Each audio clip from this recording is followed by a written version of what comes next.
Father in heaven, we come into your throne room of grace in this morning. Bapa surgawi, kami datang di kaki takhta kasih karunia-Mu. We humble before you, Father Lord. Kami merendahkan hati di hadapan-Mu, ya Allah. Lord, we should decrease, we should increase. Tuhan, biarlah Engkau saja yang bertambah-tambah dan kami berkurang-kurang. Lord, today, this morning, we are not here to hear the word of humanity, but we are here to hear the word of living Father God. Kami ada di sini pagi ini adalah untuk mendengarkan firman-Mu, Tuhan, bukan mendengarkan perkataan-perkataan dari manusia, Tuhan. Your people of God came here with the hunger and thirsty, Lord. Umat-Mu datang di tempat ini karena haus dan lapar. You speak to us in practical way. Berbicaralah kepada kami dengan cara yang profetik. Bless each and every one in mighty way, O Father Lord. Berkati setiap kami dengan cara yang dahsyat, ya Allah. None of them should not leave this place with empty, Lord. Tidak satupun dari kami pulang kosong dari tempat ini. Bless them abundantly. Berkati kami, Tuhan. Let your name alone be glorified. Dan biarlah hanya nama Engkau saja Hide yang your servant dipermuliakan. on the cross of Calvary. Ya, dimuliakanlah Engkau, Tuhan, yang sudah tersalib di Kalvari. You speak to us, O God. Berbicara kepada kami, ya Allah. In Jesus' holy name we pray. Di dalam nama Tuhan Yesus Kristus. Amen and amen. Shall we put hands together and praise Amin. God? Kita tepuk tangan bagi Tuhan. Haleluya. It's a great joy for me to stand before you to share the word of God in this morning, Henry.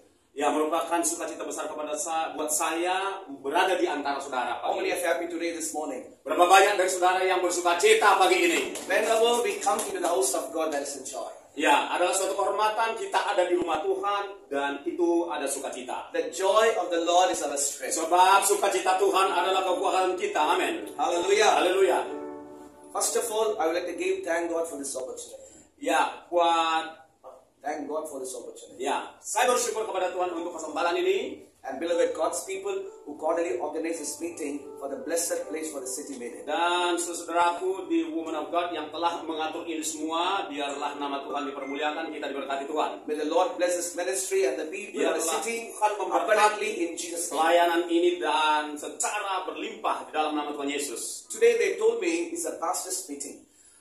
Saya diberitahu bahwa pertemuan ini adalah pertemuan pendeta-pendeta, gembala-gembala. Today the message is focusing upon how the ministry of God needed in this end time revival time of God. Jadi inti dari pesan hari ini adalah tentang bagaimana hamba-hamba Tuhan itu melakukan pekerjaannya dengan baik pada akhir zaman. In the New Testament there is a book called Thessalonians. Di dalam perjanjian baru ada yang disebut dengan kitab Tesalonika. 1 Thessalonians 5:24 the Bible says. Ya, di dalam 1 Tesalonika 5 ayat 24 dikatakan, He who calls you is faithful.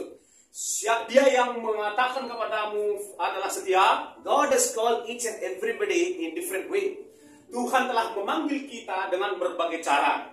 The dear sister is playing musician. Contoh. God has called as a musician. Ya, saudari kita yang melayani musik di sana, dia dipanggil untuk melayani di bidang musik. God has called a beloved pastor as a translator, as an evangelist, as an apostle for the glory of Ya, God. Tuhan juga memanggil saudara penterjemah saya ini sebagai penerjemah, sebagai dosen, dan juga sebagai penginjil. God has called us a believer. Ya, Tuhan memanggil kita sebagai orang percaya. Each one have a different calling of God. Setiap kita punya panggilan yang berbeda-beda. But we are all working under the kingdom of God. Tetapi kita semua bekerja di bawah satu atap kerajaan Allah. Our main motivation should be winning the soul. Dan motivasi kita hanyalah memenangkan jiwa. Amin. Because when Jesus comes in the mid-air of heaven, Ya, ketika Yesus datang nanti di awan permai, everybody will have a reward. ya, setiap orang nanti akan mendapat upah. But Bible says Matthew 25:23, Tetapi Alkitab berkata di dalam Matius 25 ayat 23, good and faithful servant come to me. ya, hambaku yang baik dan setia, mari datang kepadaku. Jesus wants to call each and everybody should be a good and faithful servant. Setiap kita yang dipanggil Tuhan, hendaklah menjadi hamba Tuhan yang melakukan pekerjaan dengan baik dan setia. Today the message is faithful servant. Pesannya hari ini, temanya hari ini adalah hamba yang setia. Amin. Our God is a faithful God. Karena Tuhan kita adalah Allah yang setia, He wants to call each and everybody should be a faithful believers, faithful servant. maka dia juga memanggil hamba-hambanya yang setia dan yang taat. If you want to be a faithful believer, if you want to be a faithful servant, you need 5 principles. Jika saudara ingin menjadi hamba Tuhan, menjadi orang percaya yang setia, maka ada 5 kunci. I'm going to talk to you these 5 key points which is very, very important. Saya akan sampaikan kelimanya karena sangat penting. If you want to be a faithful servant of God, faithful believer of God, what is needed for us? Ya, jadi kalau kita ingin menjadi orang percaya dan hamba Tuhan yang setia, apa yang kita harus butuhkan? The first point is vision of God. Yang pertama adalah visi dari Allah. Bible says, if you don't have the vision, people will be perished. Alkitab berkata, jika kita tidak memiliki visi, umat akan binasa. Acts chapter 2 verse 17-18 says, Di dalam Kisah Rasul 2 ayat 17-18 katakan, I will pour out my spirit upon all the flesh. Young shall see dreams and visions. Aku akan mencurahkan rohku ke atas semua manusia, maka orang-orang muda, anak-anak akan mendapat visi dan mimpi. In the last days, God wants to pour His Spirit upon all the nation, upon all the flesh. Di hari-hari terakhir ini, Bapak Ibu Saudara, Tuhan sedang mencurahkan rohnya atas semua manusia, atas semua bangsa-bangsa. Today we are seeing in the news, war against the nation, earthquake, deadly disease everywhere. Ya, Bapak Ibu Saudara, kalau kita perhatikan hari-hari ini, terjadi perang di mana-mana, ada gempa bumi, sakit penyakit, kelaparan, dan seterusnya. Recently we seen Iran and Israel, China and Taiwan, India and Pakistan, Ya, sama Ukraine seperti and Russia. ya Rusia, Ukraina, Iran, Israel, China, Taiwan, Pakistan, India, perang. This all said in Bible. Ya, semua udah tertulis dalam Alkitab. Matthew 24, when you read, before the coming of Jesus, you will see the war against the nation, like the days of Noah, how the flood came. All things were already mentioned, said in the Bible. Ya, kalau Bapak Ibu Saudara baca di dalam Matius 24, sebelum kedatangan Yesus, sebelum pengangkatan itu, akan terjadi peperangan, gempa bumi, akan ada sakit penyakit, dan seterusnya itu sudah tertulis. The churches all should ready for His coming. Oleh karenanya, gereja harus siap sedia untuk kedatangannya. Hallelujah. Hallelujah. Hallelujah. Hallelujah. So if you want to be a faithful servant, if you want to be a faithful believer, 5 key points I would like to share with you. Jadi jika saudara ingin menjadi orang percaya dan hamba-hamba yang setia, maka ada paling tidak 5 kunci. First I said vision of God. Yang pertama, visi dari Tuhan. Amin. We have earthly eyes. Through the earthly eyes, we can see the things in this world. Kita memiliki mata jasmani untuk melihat hal-hal yang natural di sekitar kita di dunia ini. But if you want to see God, if you want to see heaven, you need a spiritual eyes. Namun jika kita ingin melihat hal-hal yang rohani, kita juga perlu memiliki mata rohaninya. Today in this place, God wants to give a spiritual eyes to you. Hari ini saatnya buat saudara dan saya untuk Tuhan kasih mata rohani. God wants to give a discerning spirit to you. Tuhan ingin memberikan kita roh yang peka. Exodus chapter 3 when you read.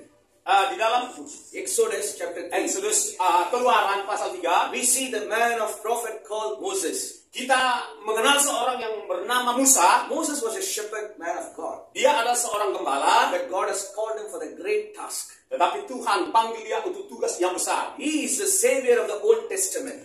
Dia adalah semacam juru selamat di perjanjian lama. As he was leading the flock under the mountain, he saw the vision that burning bush was burning on the top of the mountain. Ya, ketika dia memimpin umat Tuhan itu di atas gunung, dia mendapatkan visi. He was approaching to the burning bush. Ya, bukan di atas gunung, tetapi dia melihat satu visi, yaitu ada semak yang terbakar tapi tidak hangus. The burning bush is burning, but it's not consuming. Ya, semak itu terbakar, menyala-nyala tapi nggak hangus. The vision is attracting to him. Nah, visi itu, penglihatan itu menarik hatinya. In the midst of the burning bush, God is speaking to Moses. Dari tengah-tengah semak yang terbakar itu, Allah berbicara kepada Musa. He obeyed to the vision of God. Dia taat kepada visi dari Tuhan. When God gives you a vision, obey to Him. Itu sebabnya Bapak Ibu Saudara, kalau Tuhan kasih visi kepada saudara, taatilah. You are in Maiden, you may be doing business, you may be doing work, you may be doing ministry. Obey to vision of God in your life. Mungkin saudara di Medan melakukan bisnis, usaha dan pelayanan, taatilah visi yang dari Tuhan. When you have the vision of God, pursue to the vision. Kalau saudara-saudara dapat visi itu, kejarlah visi itu. So the vision for the Moses to lead the people out of Egypt. Kalau bagi Musa, visi itu artinya memimpin umat Tuhan Israel keluar dari Mesir. You must have the vision to lead the people to Medan, to kingdom of God. Demikian juga kita di Medan harus memimpin orang yang ada di Medan dari kegelapan kepada Tuhan. Amin. God sees you as a faithful believers, servant of God. That is what He has called you to be in the presence of God. Ya, Tuhan melihat saudara sebagai orang percaya dan hamba-hambanya menghendaki saudara taati visi yang daripada Tuhan itu. Today, ask God, Lord, fill me with your vision like Moses. Kalau belum ada visi, hari ini saatnya saudara minta kepada Tuhan, penuhi aku dengan visi seperti Tuhan beri kepada Musa. Moses had a vision not for 100 people. 100 people. Oke, Allah memberikan visi kepada Musa bukan untuk seratusan orang. Moses had a vision not for the 1,000 people. Allah kasih visi kepada Musa bukan untuk seribuan orang. Moses had a vision about the nation. Ya, tetapi Allah kasih visi kepada Musa untuk sebuah bangsa yang besar. You people must have a vision about the nation. Kita ini harus punya visi panggilan untuk bangsa ini, amin. Because God loves the nations.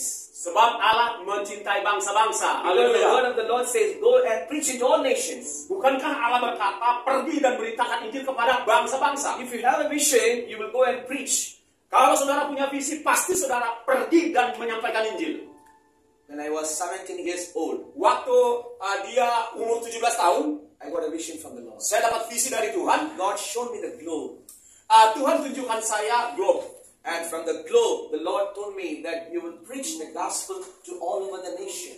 Dan melalui bola bumi yang saya lihat itu, saya mendapatkan suara dari Tuhan. Kamu akan pergi memberitakan Injil kepada bangsa-bangsa. That time I was thinking how it could happen. Waktu itu saya pikir, gimana caranya nih? I am very young. Aku kan masih muda. I don't know anything, Lord. Aku nggak punya apa-apa. But the Lord told me, I have given a vision for you. Tetapi Tuhan kasih tahu saya sudah kasih visi kepadamu. As years goes on, Nah, sementara tahun-tahun berjalan, now by the grace of God, sekarang oleh karunia anugerah Tuhan, 15 nations I was preaching the gospel. 15, 1-5. nah, sudah 15 negara yang saya beritakan Injil. Haleluya, tepuk tangan bagi Tuhan. Every month I will be in one nation. Ya, Bapak Ibu Saudara tahu, saya ini tiap bulan ada di negara yang berbeda-beda. I love Indonesia. Saya sangat cinta Indonesia. God has a plan for great nation. Ya, Tuhan mempunyai rencana yang besar buat bangsa yang besar ini. Pastors are here, they are coming and going and preaching the gospel. Ya, ada pendeta-pendeta yang datang dan pergi ke Indonesia memberitakan Injil. In future, in different parts of country, ministers of God, they're going to come do ministry in Indonesia. Ya, di tahun-tahun mendatang akan ada yang datang lagi untuk melakukan pelayanan di Indonesia. Indonesia will be the country of God. Nah, Indonesia menjadi negaranya Tuhan. Hallelujah. Katakan amin. Hallelujah. Haleluya. Hallelujah. So, you people must have the vision of God. Oleh sebab itu, Bapak Saudara yang ada di sini, harus ada visi dari Allah. Most of the time, what is our vision? Ya, kebanyakan visi kita itu apa sih? Buying car, Ya, beli mobil, buying house, ya, beli tas, kebaya, tambah-tambah plenty of money. banyak uang. That is a normal vision. Ya, itu visi yang biasa-biasa aja. If you are truly God's people, Kalau saudara betul-betul hamba Tuhan, your vision is going to be only one. ya, visi kita itu harus satu lah. I want to see Jesus. Aku mau melihat Yesus. I want to see Jesus in heaven. Aku mau jumpa nanti dengan Yesus. Put Amin. hands together and praise God. Kita tepuk tangan buat Tuhan untuk kemuliaan nama Tuhan. Mana tepuk tangannya? I want to see Jesus in heaven. Kita mau lihat Yesus di sorga. That should be a vision. Itulah visi. And secondly, Yang kedua, Bapak Ibu, if you want to be a faithful servant and faithful believer, kalau menjadi hamba dan orang percaya yang setia, you must have the grace of God. kita harus punya anugerah dari Tuhan. First I said vision of God. Yang pertama, visi dari Allah. Second one is grace of God. Yang kedua, anugerah dari Allah. If you want to be stern firm in Christianity, in spiritual life, without the grace of God, it's not possible. Iya, kalau kita ingin tetap bertahan dalam kehidupan kekristenan kita tanpa anugerah Allah, nggak mungkin. Ministry cannot do by our ability. Ministry can do by the grace of God. Pelayanan nggak bisa dilakukan dengan kekuatan kita, tetapi dengan anugerah Allah. We are nothing. Only by the grace we are doing it. Hallelujah. Kita ini nggak ada apa-apanya kok. Cuman karena anugerah Allah aja kita bisa melayani. Amin. We all know Mother Mary. Mother Mary. Mother Mary. Yeah, Jesus Christ. Mother Mary. Ya, kita tahu Ibu Ayah Bunda Maryam. Today we have a Facebook. Today we have a WhatsApp and Instagram. Lot of technologies. In those days we don't have any technologies. Ya, di zaman dulu kan nggak ada Facebook, Instagram, YouTube dan lain sebagainya. Tapi sekarang ada. But all the name of Mary was spreaded all over the world. Tetapi bagaimana nama Maria tersebar di seluruh dunia? Because the angel appeared to her and said, "Good news to you. You are the blessed woman among the other women." Iya, jadi nama Maria itu terkenal karena malaikat dari surga datang jumpai dia. Engkau adalah orang yang diberkati. Good news to you. Nah, kabar baiknya buat saudara. To whom it was said, to whom it was said, it was said to Mary. Ya, kepada siapa itu dikatakan? Dikatakan kepada Maria. You are all women here. Nah, Maria-Maria yang ada di sini, We brought good news from Chennai, from India to you. kami dipakai Tuhan bawa kabar baik dari Tuhan dari Chennai kepada ibu-ibu yang ada di sini. The good news is nothing but you are the blessed woman among the other women in Medan. Kabar baiknya adalah bahwa ibu-ibu ini, woman of God, adalah wanita-wanita yang diberkati di Medan. Mana tepuk tangannya? You are a blessed man among the Medan. Engkau adalah wanita-wanita di antara banyak wanita di Medan. The Bible says the grace of God which was upon the Mary lifted her. Alkitab berkata, karena anugerah Tuhanlah turun atas Maria, akhirnya dia diangkat, terangkat. In your life, how education is important, how your family and friends and neighbors and work is important. For the child of God, grace of God is important. Ya, di dunia ini memang betul ya, penting itu pelajaran, pengetahuan, dan segala ilmu-ilmu lain itu penting. Tetapi bagi kita, wanita-wanita Tuhan, yang terpenting adalah anugerah Allah. I pray in the name of Jesus, let your grace be multiplied. Aku berdoa dalam nama Tuhan Yesus, biarlah anugerah itu berlipat ganda. Katakan amin. Many people, money wants to multiply. Ya, banyak orang untuk mengalami kelipat gandaan. But if you're a faithful believer, you will ask, Lord, let the grace be multiplied in my life. Ya, tetapi kita sebagai pelayan-pelayan Tuhan, yang kita minta bukan uang dilipat ganda, tetapi anugerah Tuhan yang Shall we put hands together and praise God? Yang punya Hallelujah. tangan tepuk tangan.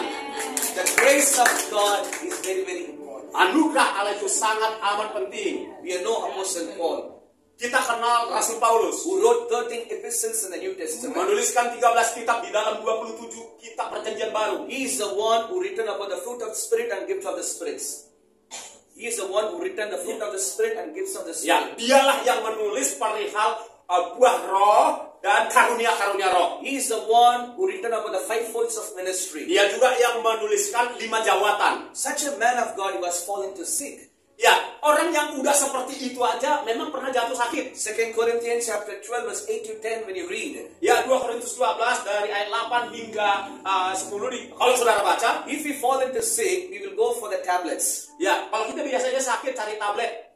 But Paul is a faithful servant. Sebagai hamba yang setia, Paulus bagaimana? He was seeking for the divine healing. Dia sakit dan butuh kesembuhan ilahi. He was seeking for the divine touch of Jesus. Dia yang sakitnya dia itu butuh jangan Yesus. He was bowing and before the Lord Almighty Jesus. He was bowing before the Lord Dan Almighty Jesus. dia bersujud di hadapan Tuhan Yesus. Jesus appeared and said, Nah, Yesus pun muncul dan berkata, my grace is sufficient for you. apa jawab Yesus? Kasih karuniaku cukup bagimu. Today, in this morning, God wants to give His grace and telling you, my son, my daughter, my grace is sufficient for you in your life. Ya, pagi ini Tuhan berbicara kepada kita bahwa anugerahku cukup bagimu. Hallelujah. Haleluya. Hallelujah. Haleluya. Hallelujah. Haleluya. So, when you have the grace of God, Kalau kita udah dapat anugerah Allah, the grace of God will lift up you. maka anugerah itu yang angkat kita. The grace of God will extend your life. Anugerah itu yang akan memperluas hidup saudara. It was happened in the life of Mary and Apostle Paul. Iya, anugerah itu udah turun atas Maria, juga atas Paulus. The same grace God wants to give you today, this afternoon for you. Anugerah yang sama Allah mau kasih pagi ini buat saudara yang mau. God is ready. Are you ready to receive the grace of God? Dia siap. Persoalannya saudara siap nggak terima anugerah itu? If you're ready, let's say praise to God. Kalau memang betul-betul siap, katakan terpujilah Tuhan. And thirdly, if you want to be a faithful servant, if you want a faithful believer, what you should have? Ya, seperti saya katakan sebelumnya, kalau saudara ingin menjadi orang percaya dan hamba Tuhan yang setia, apa yang harus kita lakukan? The third point is calling of God. Yang ketiga adalah panggilan Tuhan. Apa? First I said, what is the first point? Apa yang pertama tadi, poin pertama? Mission of God. Misi. Yang kedua, Second one, anugerah, grace of grace of God. God. And third one is Dan yang ketiga adalah calling of God. panggilan Tuhan. God has called each and everybody to be a believer. That is a base foundation. Ya, setiap orang dipanggil cetak tebal ya untuk menjadi hamba Tuhan. Dipanggil. The purpose of Jesus Christ came in this world to plunder the people from the hell and populate to heaven. Ya, tujuan Yesus datang ke dunia ini adalah memindahkan orang dari neraka pindah ke surga. I come to Indonesia to do ministry, not for money, to win the soul. Ya, saya datang melayani ke Indonesia bukan untuk cari uang, tetapi memenangkan jiwa-jiwa. Hallelujah. Haleluya. By the grace of God, I have a big ministry in Chennai. Ya, oleh karena anugerah Tuhan juga ada pelayanan besar yang saya lakukan di Chennai. I am a founder of Amen Ministry. Saya adalah pendiri Amen Ministry. In my church, 500 people are there. Ya, di gereja saya ada 500-an orang. Even the branch churches in North India. Bahkan ada cabang-cabang di India Utara. All glory be to God. Semua kemuliaan hanya untuk Tuhan. Why I'm saying this? Kenapa saya katakan ini? God's calling is very, very important. Karena panggilan Tuhan sangat-sangat penting. He who calls you is faithful. Dia yang manggil saudara, dia setia loh. You should be a faithful believer. You should be a faithful servant. Nah, kalau dia setia, kita pun harus menjadi orang percaya dan hamba Tuhan yang setia. Katakan amin. In the Luke Gospel chapter 5 when you read, di dalam Lukas pasal 5, there was a man called Peter. Ada yang bernama Petrus. Who is a Peter? Siapa Petrus? He's a fisherman. Dia seorang nelayan penangkap ikan. Every day he will go to the ocean, throw the net, catch the fish, he will sell in the market. Tiap hari dia pergi tebarkan jala, tangkap ikan, jual di pasar. That is the work of his Peter.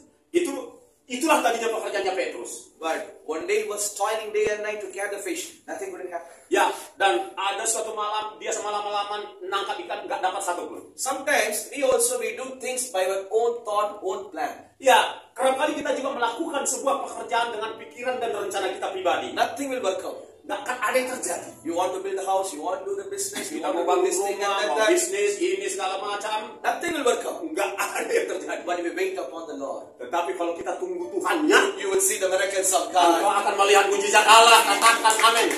Peter was waiting for the calling of Jesus. Saat itu tanpa sadar Petrus sedang nunggu-nunggu panggilan Yesus. When Jesus said throw the net, he couldn't able to carry the multitude of fishes because it was very huge. Yes. Nah, dengarkan baik. Fokus di sini. Ketika Tuhan udah hadir, maka sekali Petrus tabur jalannya itu ratusan ikan dapat sampai nggak kuat nariknya ke darat. Amin. Jesus said to Peter, follow me.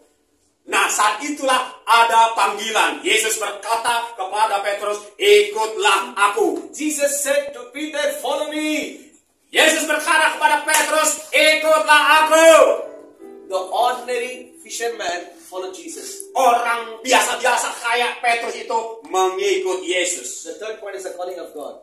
Yang ketiga, apa tadi yang ketiga? Jesus called. Panggilan. Jesus called the fisherman Yesus panggil seorang penangkap ikan to be fishers of men. untuk menjadi penjala manusia. Jesus calling you, each and everybody in this place. Nah, setiap dari kita yang ada di tempat ini dipanggil oleh Allah. Say to somebody, Jesus needs you. Nah, kasih tahu kiri kanan, Tuhan panggil Jesus kamu. needs you. Tuhan butuh kamu. Tuhan Jesus panggil needs kamu. you. Jesus needs you. Yes. Jesus needs you. Jesus calls you. Tuhan panggil kamu. Jesus wants to use you. Tuhan mau pakai kamu.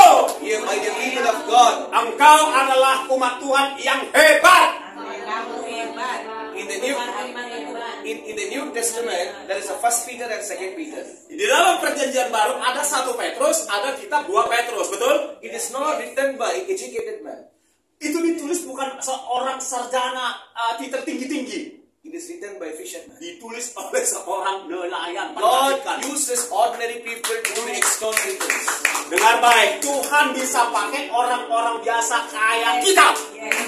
God can use each and everybody in this place. Tuhan bisa pakai setiap kita yang ada di ruangan ini. Don't be discouraged. Jangan tawar hati. Don't be disappointed. Jangan kecewa. Don't say cannot do anything. Ya, jangan katakan mana bisa buat apa-apa. But when God's calling will come in your life, Tapi ketika panggilan sudah ada dalam hidup, nobody can stop you. nggak akan ada yang bisa nahan saudara. You will move forward. Engkau akan terus bergerak. Through you, God will do mighty things. Ya, melalui kamu Tuhan kerjakan pekerjaan yang besar. Signs and wonders will follow you. Tanda-tanda dan mujizat akan mengikuti pelayananmu. Bible says, by the shadow of the Peter, people are healed. Bukankah Alkitab berkata hanya oleh bayangan daripada Petrus banyak orang disembuhkan? Bible says, Peter was the first crusade preacher in the New Testament who preached for the 3,000 people. Di dalam catatan perjanjian baru, Petruslah pembicara KKR yang tercepat sekali khotbah 3.000 bertobat.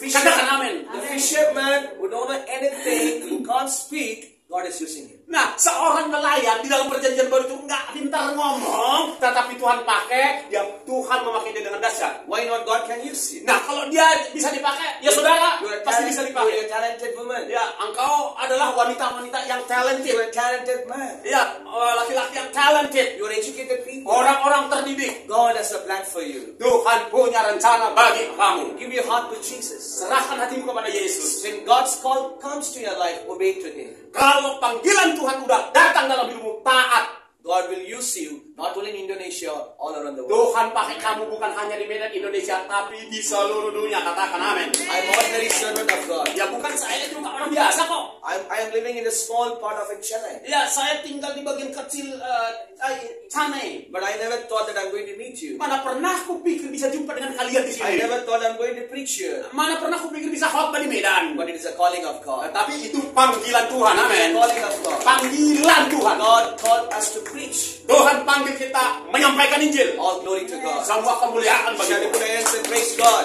Yang setuju tepuk tangan bagi Tuhan. The first point, Poin pertama tadi apa? vision of God is very, very important. Isi, sangat penting. Second one, the grace of God is. Yang kedua, anugerah. And third one, calling of God is very, very. Yang ketiga, panggilan sangat penting. And fourth one, Dan yang keempat, word of God is very, very important. firman Tuhan, perkataan Tuhan itu sangat penting. For each and every believer, faithful servant of God, need the word of God. Setiap orang percaya dan hamba Tuhan yang setia butuh firman Tuhan. Miracles will take you into Christ. Ya, mujizat akan membawa saudara kepada Kristus. But word of God will take you into the coming of Jesus. Ya, tetapi firman Tuhan akan membawa saudara sampai kedatangan Tuhan Yesus. I repeat again, the miracles will take you to Jesus. Saya ulangi sekali lagi, mujizat bawa saudara kepada Yesus. Miracles will take you as a believer. Ya, sebagai orang percaya. But the word of God train you, equip you, shape you, transform you for the second coming of Jesus. Tetapi firman Tuhanlah yang membawa, yang memproses, yang membentuk engkau untuk ketemu dengan Yesus pada kedatangannya kali kedua. Believer, the faithful servant and faithful believer should grow in the word of knowledge of God. Nah, sebagai hamba Tuhan, orang percaya yang setia harus bertumbuh dewasa di dalam firman. Katakan amin. You know what Jesus said? Saudara ingat nggak apa yang Yesus katakan? Heaven and earth will pass away, but my word will not pass away. Ya, surga atau langit dan bumi akan berlalu, tetapi perkataanku akan tetap selamanya. Isaiah 55:11 says, my word will never return empty. Yesaya 55:11 berkata, perkataanku tidak akan kembali dengan sia-sia. John 1:1 said, in the beginning there was a word with God, the word himself God. Kembali soal perkataan Tuhan. Yohanes 1 ayat 1 berkata, pada mulanya adalah firman bersama dengan Allah dan firman itu adalah Allah. So people of God, if you want to be a faithful believer, if you want to be a faithful servant of God, grow in the word of God. Nah, umat Tuhan yang ada di tempat ini, kalau mau jadi hamba Tuhan, orang percaya yang setia, bertumbuhlah di dalam perkataan Tuhan. How many of you have habit of reading the Bible every day? Ya, coba angkat tangan berapa banyak dari saudara yang baca Alkitab tiap hari. That means you're growing in Christ. Itu berarti saudara sedang bertumbuh dalam Kristus. Because if you know the truth will set you free. Sebab ketika engkau tahu kebenaran, kebenaran itu yang memerdekakan. Shall we put our hands together and praise Bisa tepuk God? tangan buat Tuhan, haleluya. The fourth point, if you want to be a faithful servant, if you want to be a faithful believer, you must have the word of God in your life. Ya, poin keempat, kalau engkau ingin menjadi hamba Tuhan dan orang percaya yang setia, kita perlu firman Tuhan. Good tree always give a good fruit. Ya, pohon yang baik selalu menghasilkan buah yang enak, yang baik. God wants to see you as a good tree. Tuhan ingin melihat setiap Anda seperti sebatang pohon yang bagus. God wants to see you to give a fruit in Medan. Tuhan ingin melihat kamu menghasilkan buah-buahmu di Medan. All glory to God. Segala kemuliaan bagi Tuhan. Hallelujah. Haleluya. Hallelujah. Haleluya. Hallelujah. Haleluya. And finally, I'm going to finish. Dan yang terakhir saya akan tutup. If you want to be a faithful servant and faithful believer, what you should have? Kalau engkau ingin menjadi hamba Tuhan, orang percaya yang setia, apa yang saudara harus lakukan? Blessings of God. Berkat Tuhan. You must have the blessings of God in your life. Kita harus punya berkat Tuhan dalam hidup Who kita. is our Jesus? Siapakah Yesus kita itu? He was born in manger. He was died on the cross. He rose up from the dead. Now he sat right in the right hand of Father.